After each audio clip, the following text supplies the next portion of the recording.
აშშ-სა და რუსეთს შორის უკრაინაში ომის საკითხზე მოლაპარაკებები კვლავ გააქტიურდა და არსებობს ნიშნები იმისა, რომ მოლაპარაკებების ციკლში კვლავ შევდივართ. ხვალ 23 ივლისს მანილაში ASEAN-ის ქვეყნების საგარეო საქმეთა მინისტრების ფორუმზე რუსეთის საგარეო საქმეთა მინისტრი სერგეი ლავროვი შეხვდება აშშ-ის სახელმწიფო მდივანს მარკ რუბიოს. ეს იქნება პირველი პირისპირ მოლაპარაკება ორ მინისტრს შორის გასული წლის სექტემბრის შემდეგ. ლავროვის თქმით, მთავარ თემა იქნება უკრაინა და ანკორიჯის შეთანხმებები. მარკ რუბიომ შეხვედრა დაადასტურა და ახსნა, რატომ არ წყვეტს ვაშინგტონი კონტაქტებს მოსკოვთან. ამბობს, რომ რუსეთი და აშშ, როგორც უმსხვილესი ბირთვული სახელმწიფოები, დიალოგზე უარს ვერ იტყვიან. ამავე დროს ბლუმბერგმა კრემლთან დაახლოებულ სამწყაროზე დაყრდნობით გაავრცელა ინფორმაცია, რომ ვლადიმირ პუტინმა უკრაინის მიმართ ტერიტორიული მოთხოვნები გაამკაცრა.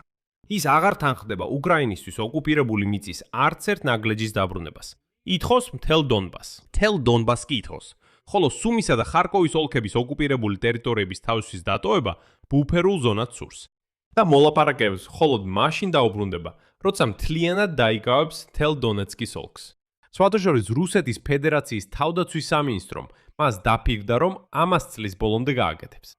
ხოლო წინა დღეს აზერბაიჯანის პრეზიდენტმა ილხამ ალიევმა საჯაროდ გაამჟღავნა კიდევ ერთი საკომუნიკაციო არხი. ბაქოში 12-დან 14 ივნისის ჩათვლით. ივლისში გაიმართა დახურული შეხვედრა რუსეთსა და გერმანიის ყოფილი მაღალი თანამდებობის პირებს შორის, სადაც განიხილავდნენ, როგორ დაესრულებინათ ომი თავად აზერბაიჯანის ცოდნის გარეშე. და სწორედ აქედან ხდება ყველაფერი კიდევ უფრო საინტერესო. მოდი ერთად განვიხილოთ ეს ყველაფერი. მე ვარ ალექსეი პეჩი, მოდი ერთად განვიხილოთ ეს თემები. მაგრამ სანამ დავიწყებთ, თხოვთ გამოიწეროთ ეს არხი. ჩვენ მივდივართ 300,000 გამომწერის ნიშნულამდე, ამიტომ მადლობელი ვიქნებით თქვენი პირადი გამოწერისთვის. მოკლედ, რუსეთის საგარეო საქმეთა მინისტრმა სერგეი ლავროვმა დღეს თავად განაცხადა, რომ მოლაპარაკებებს გამართავს მარკო რუბიოსთან ხუთშაბათს 23 ივლისს მანილაში, ASEAN-ის საგარეო საქმეთა მინისტრების ფორუმის ფარგლებში. სასაცილოა, რომ ახლა რუსები ისევ ცდილობენ ანკორიჯში მიღწეულ შეთანხმებებს მიეჭიდონ, რომლებიც, როგორც გახსოვთ, საერთოდ არ არსებობდა. ზუსტად გუშინ ბლუმბერგი წერდა, რომ რუსეთი ითვლის ანკორიჯის შეთანხმებებს ძალა აღარ აქვს. აშშ-ის პოზიციის გამკაცრების გამო უკრაინის საკითხზე. კრემლში ისევ განაცხადეს, რომ ალასკაზე. აშშ-სა და რუსეთის ლიდერები დონალდ ტრამპი და ჯუჯო ვლადიმირ პუტინი თითქოს შეთანხმდნენ, რაც უკრაინაზე ზეწოლას გულისხმობდა. დონეცკის ოლქზე უარის თქმის მიზნით, სანაცვლოდ რუსეთისთვის სუმისა და ხარკოვის ოლქების ნაწილების დაბრუნების. მაგრამ შეგახსენებთ, რომ მარკო რუბიოს უკან სერგეი ლავროვი. და ამის შემდეგ თვითონ ვლადიმირ პუტინმაც კი საჯაროდ აღიარა ივნისში, რომ ანკორიჯის სინამდვილეში არანაირ შეთანხმებას არ მიუღწევიათ. ანკორიჯის სული საერთოდ არ არსებობდა. ტრამპსა და პუტინს იქ არაფერზე არ მიუღწევიათ შეთანხმებას. კიდევ ერთხელ ხაზგასმით ვიტყვი, ამას თვითონ პუტინი აცხადებდა. ამბობს, დიახ, არანაირი შეთანხმება არ ყოფილა. ეს ყველაფერი არ ყოფილა.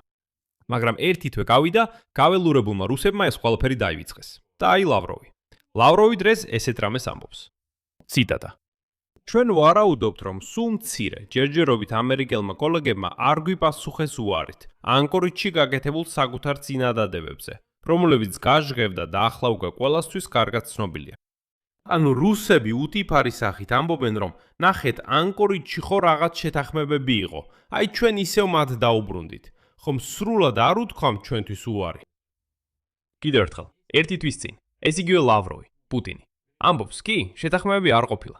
გადის ერთი თვე. ლავროვი ამბობს, მაგრამ ხომ არ გვიპასუხეს უარით იმ შეთანხმებებზე, რომლებიც სინამდვილეში არც არსებობდა.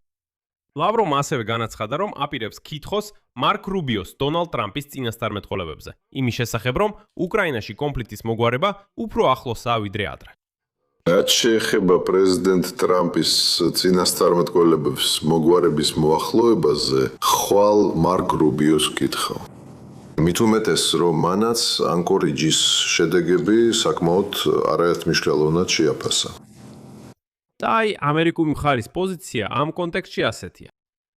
მარკ რუბიომ შეხვედრა დაადასტურა და ვაშინგტონის ლოგიკა განმართა. როგორც ჩანს, რუსეთი და აშშ, როგორც უმსხვილესი ბირთვული სახელმწიფოები, დიალოგზე უარს ვერ იტყვიან და ამიტომ დიახ, მოლაპარაკებებს გამართავენ. მან განაცხადა, რომ როგორც არ უნდა იყოს, აშშ-ს რუსეთის მთავრობასთან ურთიერთობა უნდა ჰქონდეს. აშშ-ში სახელმწიფო დეპარტამენტის ფორმულირება ძირითადად იმაზე მიუთითებს, რომ მოსკოვთან არ ურთიერთობა არაგონიურულია, ამასთან აშშ-ში ღია რჩება და კვლავაც აპირებს შეიტანოს კონსტრუქციული ცვლილი ომის დასრულებაში. აქ უნდა აღინიშნოს, რომ ვაშინგტონი პირდაპირ აცხადებს, რომ მოსკოვთან კონტაქტების გაწყვეტას არ აპირებს, მიუხედავად ომისა და პროგრესის არარსეობისა. ეს არის პოზიცია, რომელთანაც მოგვიწევს მუშაობა მომავალშიც. თუმცა მეორე მხრივ, ასე ყოველთვის იყო. სამწუხარო დიალოგი საჭიროა თუნდაც გაველურებულ რუსებთან, რათა ვნახოთ, რას გეგმავენ ეს ველურები, როგორ ფიქრობენ და ასე შემდეგ. ეს რაღაცა კოლევას გავს. უნდა გავიგოთ, საერთოდ რას წარმოადგენს ეს ცხოველი. ამიტომ დიალოგი მათთან კვლავ რჩება. უკვე აშკარაა, რომ მოლაპარაკებები შეიძლება ახალ გზაზე წავიდეს და ეხლა კრემლი ისევ ზრდის ფსონს. აი რაც ახლა ხდება, ეს აშკარა ნიშანია იმისა, რომ რუსებმა დაინახეს ახალი შესაძლებლობა, ისევ გააჭიანურონ დრო, თითქოს მოლაპარაკებებს მართავენ. აგიხსნით რას გულისხმობ.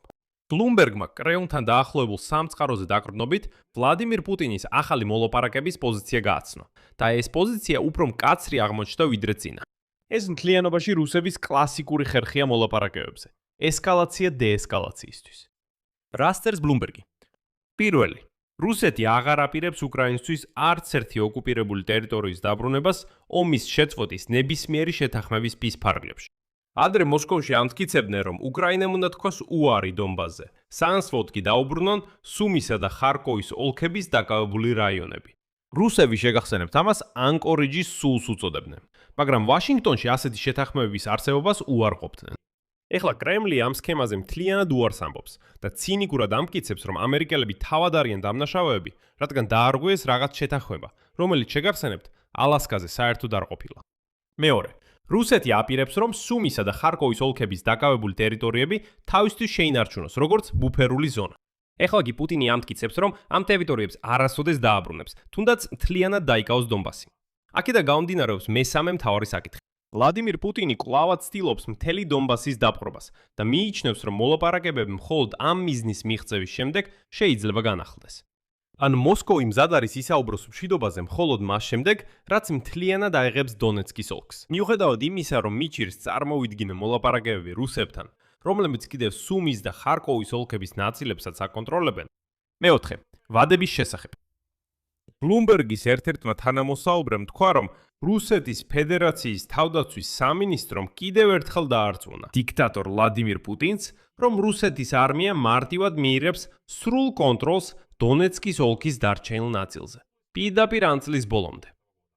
ამასთან წყარომ, რომელიც თავად რუსეთის თავდაცვის სამინისტროსთან არის დაკავშირებული, სააგენტოს უთხრა, რომ ბევრი სამხედრო ასეთ ვადას არარეალისტურად მიიჩნევს და უფრო სავარაუდო ვადად 2027 წლის შუა პერიოდს ასახელებს. ანუ ვლადიმირ პუტინმა კიდევ ერთხელ მიიღო დაპყრობის ვადები, რომლებიც მაინც ვერ ახდება. რატომ გამკაცრდა ვლადიმირ პუტინი? აი ბლუმბერგი ორ მიზეზს ასახელებს. პირველი, კრემლში ჩათვალეს, რომ ჩაშლილია არაფორმალური შეთანხმებები, რომლებიც ანკორიჯის სამიტზე 2025 წლის აგვისტოში იქნა მიღწეული. აქ საჭიროა ერთი ძალიან მნიშვნელოვანი აზრის დაფიქსირება. რუსები ყოველთვის ასე აწარმოებენ მოლაპარაკებებს. ანუ ისინი თვითონ იგონებენ რაღაც შეთანხმებებს, თითქმის ერთი წელი ამ შეთანხმებებზე იყვნენ გადაყოლილები, მერე აღიარეს, რომ ეს შეთანხმებები არ არსებობდა. ეხლა ასე ამბობენ. ისინი მაინც არსებობდა, მაგრამ ამერიკელებმა დაარღვიეს ისინი. ეს ზუსტად იგივეა, როგორც ვლადიმირ პუტინმა იპოვა საბაბი, რომ სრულმასშტაბიანი ომი დაეწყო უკრაინის წინააღმდეგ, როცა განაცხადა თითქოს ვიღაცამ ოდესღაც დასავლეთში ზეპირად დაპირდა რუსებს, რომ ნატო აღმოსავლეთით არ გაფართოვდებოდა. არავის ასეთი დაპირება არ მიუწია. ასეთი შეთანხმები არაუცია შეთანხმებები არ არსებობდა. მაგრამ აი რუსები ამბობენ, ისინი არსებობდა, ისინი დაარღვიეს, ამიტომ ეს არის საბაბი სრულმასშტაბიანი ომის დასაწყებად. აქაც ზუსტად იგივე. პუტინმა უკვე დიდი ხანი აღიარა, რომ ანკორიჯში არანაირი შეთანხმები არ ყოფილა, მაგრამ ეს არ აინტერესებს. მას საბაბი სჭირდება. ის ამბობს, ხო, შეთანხმები არ ყოფილა, მაგრამ ამერიკელებმა ისინი ჩაშალეს. ამიტომ მაქვს საბაბი, რომ უარი ვთქვა ნებისმიერ მოლაპარაკების პოზიციაზე. და მეორე მიზეზი. ეს არის დონალდ ტრამპის გადაწყვეტილება. მხარი დაუჭიროს კანონპროექტს, რომელიც ითვალისწინებს 100%-მდე ტარიფების დაწესებას რუსეთის ნავთობის 5 უმსხვილესი მყიდველის მიმართ. ეს დაახლოებით ასეა, თითქოს ვლადიმირ პუტინი შურს იძიებს ტრამპზე, ჯერ კიდევ მიუღებელი სანქციების შესახებ კანონპროექტისთვის. აგრეთვე სააგენტო ცალკე აღნიშნავს კონტექსტს, რომ თითქოს პუტინმა გაამკაცრა პოზიცია უკრაინის დარტყმების გაძლიერების ფონზე რუსეთის სიღრმეში, მათ შორის დაობანა მოსკოვშიც. მაგრამ ეს ყველაფერი არ უნდა შეგვაცდინოს. ყოველი ახალი მოლაპარაკებების ეტაპის წინ კრემლი ზრდის ფსონს, მაქსიმალურად ამკაცრებს პირობებს, რათა ვაჭრობისთვის სივრცე დარჩეს. ეს რუსების კლასიკური მოლაპარაკების ტაქტიკაა. მოდით გავიხსენოთ, რა ითხოვდა ვლადიმირ პუტინი სრულმასშტაბიანი ომის დასაწყისში. და რას ითხოვდა ის? უკვე 2023 წელს რას ითხოვდა 1 წლის წინ და რას ითხოვს დღეს? და თუ ამ ჯაჭვს შეაჯამებს, დაინახავთ, რომ პოზიცია არ მკაცრდება, პირიქით, ის ნელ-ნელა ქვემოთ იწევს. დაგახსენებთ, სრულმასშტაბიანი შეჭრის პირველ დღეებში ეს მელოტი გაუგებრობა იჯდა. სკამზე გადაშლილი ამბობდა: უკრაინის არმია მოდით თქვენთან ვისაუბროთ, რადგან იქ ვითომ ვიღაც ტერორისტებმა ხელისუფლება ჩაიგდეს ხელში. ჩვენ კიდევ 3 დღეც და კიევს ავიღებთ და ასე შემდეგ. ამიტომ უკრაინის არმია აღარ იარსებებს, დენაციფიკაციას ჩავატარებთ. ამ ყველაფერს კარგად გახსოვთ. რაზე ჩამოვიდა პუტინი დღეს? ბუფერულ ზონებს ქმნის, რადგან რუსეთი იწვის. მაგრამ როგორც მიხვდით, თუ ლავროვისა და რუბიოს მოლაპარაკებები მანილაში საჯარო ნაწილია, არსებობს ასეთი მოლაპარაკებების საიდუმლო ნაწილიც. წინა დღეს პესკოვმა უბრალოდ ასე არ განაცხადა, რომ კრემლი მზადაა ევროპასთან მოლაპარაკებებისთვის და აი აქ აზერბაიჯანის პრეზიდენტმა დეტალები გაამჟღავნა. ილხამ ალიევმა გერმანიის კანცლერ ფრიდრიხ მერცთან ბრიფინგზე განაცხადა, რომ ბაქოში 12-დან 14 ივლისის პერიოდში გაიმართა დახურული შეხვედრა რუსეთისა და გერმანიის ყოფილი მაღალი თანამდებობის პირებს შორის. შეხვედრა უკრაინაში ომის შეწყვეტის გზების ძიებას მიეძღვნა. შემდეგ ილხამ ალიევის ციტატა: ჩვენი ტერიტორია ასეთი შეხვედრისთვის ჩვენი ცოდნის გარეშე იქნა გამოყენებული. ვერ ვაკომენტარებ დეტალებს, რადგან ჩვენ ამ შეხვედრაზე არ ვიმყოფებოდით. თუმცა ფრენების მონაცემები მაძლევს საშუალებას თქვა, რომ საიდუმლო შეხვედრა ბაქოში მართლაც შედგა. თუ ეს შეხვედრა მიზნად ისახავდა რუსეთისა და უკრაინას შორის ომის შეწყვეტას, ჩვენ მხოლოდ მივესალმებით ამას. და აი მას შემდეგ რაც პრესაში გავრცელდა ინფორმაცია, ალიევმა აზერბაიჯანის სახელმწიფო სასაზღვრო სამსახურს დაავალა ჩაეტარებინა ცალკე შემოწმება. ხოლო კანცლერმა მერცმა განაცხადა, რომ ამ შეხვედრის შესახებ მას საერთოდ არაფერი სმენია. ეხლა კონკრეტულად ვინ იყო იქ? რუსეთის მხრიდან დელეგაციას ვიქტორ ზუბკოვი ხელმძღვანელობდა. ეს არის რუსეთის ყოფილი პრემიერ-მინისტრი და გაზპრომის დირექტორთა საბჭოს ამჟამინდელი თავმჯდომარე. მასთან ერთად ბაქოში ჩამოვიდა ვალერი ფადეევი. ეს არის რუსეთის პრეზიდენტთან არსებული საბჭოს თავმჯდომარე. სამოქალაქო საზოგადოების განვითარებისა და ადამიანის უფლებების საკითხებში და ალექსეი გრომიკო. ეს არის რუსეთის მეცნიერებათა აკადემიის ევროპის ინსტიტუტის დირექტორი. გერმანიის მხრიდან იყო რონალდ ბაფალო. ეს არის გერმანიის ფედერალური განცლების უწყების ყოფილი ხელმძღვანელი და მატიას პლაცეკი. ეს არის ბრანდენბურგის ფედერალური მიწის ყოფილი პრემიერ-მინისტრი. ბრანდენბურგი. ღმერთო ძლივს გამოვთქვი. და ეს ერთჯერადი შემთხვევა არ არის. აღმოჩნდა, რომ ზუბკოვი 2024 წლიდან რეგულარულად ატარებს დახურულ შეხვედრებს ყოფილი გერმანელი ჩინოვნიკებთან. კონტაქტები მიმდინარეობს ყოფილი ფორუმის პეტერბურგის დიალოგის ხაზით, რომელიც ოფიციალურად შეწყდა მას შემდეგ, რაც ველური რუსების მიერ უკრაინის წინააღმდეგ სრულმასშტაბიანი ომი დაიწყო. მაგრამ აქ მნიშვნელოვანია, რომ ბიზნეს შეხვედრები გაუმიჯნოთ ომის დასრულების შესახებ პოლიტიკური მოლაპარაკებებისგან. ეს არის მნიშვნელოვანი მომენტი. და ის სანამ მოსკოვი მანილასა და ბაქოში ხიდებს აშენებს, ამავე დროს ზურგში დარტყმას ამზადებს. ეს კიდევ ერთი დადასტურება იმისა, თუ რატომ უნდა ენდოს მარკო რუბიო ხვალ მანილაში რუსულ ცხენს სერგეი ლავროვს. უკრაინის ეროვნული უსაფრთხოებისა და თავდაცვის საბჭოს დეზინფორმაციასთან ბრძოლის ცენტრის ხელმძღვანელმა ანდრეი კოვალენკომ განაცხადა, რომ რუსეთი ნატოს ქვეყნების წინააღმდეგ ცრუ დროშით პროვოკაციას ამზადებს. კერძოდ რუსეთის ფედერაციას შეუძლია გამოიყენოს უკრაინულებად შენიღბული დრონები ბალტიის ქვეყნებზე თავდასხმისა და პოლონეთის ტერიტორიაზე პროვოკაციისთვის. ასეთი ოპერაციების მიზანია უკრაინისადმი ნდოდობის შერყევა მოკავშირეებში. ამ ოპერაციების მომზადებასა და განხორციელებაზე პასუხისმგებელია რუსეთის GRU. და ეს სხვათა შორის პირველი მსგავსი გაფრთხილება არ არის. გახსენებთ, რამდენიმე დღის წინ პოლონეთის საგარეო საქმეთა მინისტრმა რადოსლავ სიკორსკიმ აშშ-ში ვიზიტის დროსაც განაცხადა, რომ რუსეთს შეუძლია ნატოს წევრ ქვეყანაზე თავდასხმა. ან საკუთარი ტერიტორიაზე თავდასხმის იმიტაცია მოახდინოს. ორივე შემთხვევაში კი სწორედ უკრაინულ დრონებს გამოიყენებს.